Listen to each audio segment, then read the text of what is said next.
નમસ્કાર, સ્વાગત છે વીટીવી ન્યૂઝમાં. આપની સાથે હું છું દીપિકા. સમાચારની શરૂઆતમાં વાત કરીશું તો દ્વારકાના કલ્યાણપુરમાં ભારે વરસાદ પડી રહ્યો છે અને ભારે વરસાદના કારણે વાહન વ્યવહાર પ્રભાવિત થયો છે. વરસાદના લીધે સ્ટેટ હાઈવે ઠપ થઈ ગયો છે. દ્વારકા લીંબડી વચ્ચેનો હાઈવે ઠપ થયો છે તો પ્રભાવિત થયો છે વાહન વ્યવહાર. ભારે વરસાદના કારણે નદીઓ જેવા હાલ દ્રશ્યો હાઈવે પર દેખાઈ રહ્યા છે. દ્વારકા લીંબડી વચ્ચેનો હાઈવે ઠપ થઈ ગયો છે અને વાહન ચાલકો અટવાઈ ગયા છે. દ્વારકાના કલ્યાણપુરના આ દ્રશ્યો સામે આવ્યા છે, જ્યાં ધોધમાર વરસાદના કારણે હાલ વાહન વ્યવહાર ઠપ થઈ ગયો છે. દ્વારકા લીંબડી વચ્ચેનો આ હાઈવે છે, જ્યાં વાહન ચાલકો અટવાઈ ગયા છે. ભારે વરસાદના કારણે આ દ્રશ્યો સામે આવ્યા છે, જ્યાં વાહન વ્યવહાર પ્રભાવિત થયો છે.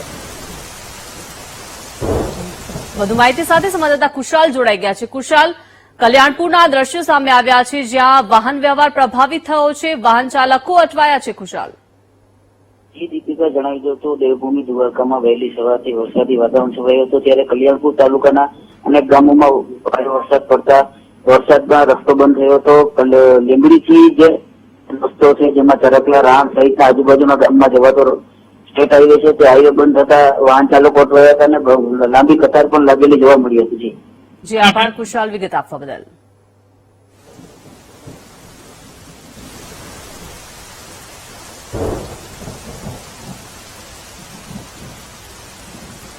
વાહન વ્યવહાર જે છે તે સંપૂર્ણપણે પ્રભાવિત થઈ ગયો છે. ભારે વરસાદના કારણે દ્વારકા લીંબડી વચ્ચેનો હાઈવે બંધ થઈ ગયો છે અને અનેક વાહન ચાલકો અહીંયા હાઈવે પર અટવાઈ ગયા છે. મોટી સંખ્યામાં વાહન ચાલકો જે છે તે દેખાઈ રહ્યા છે.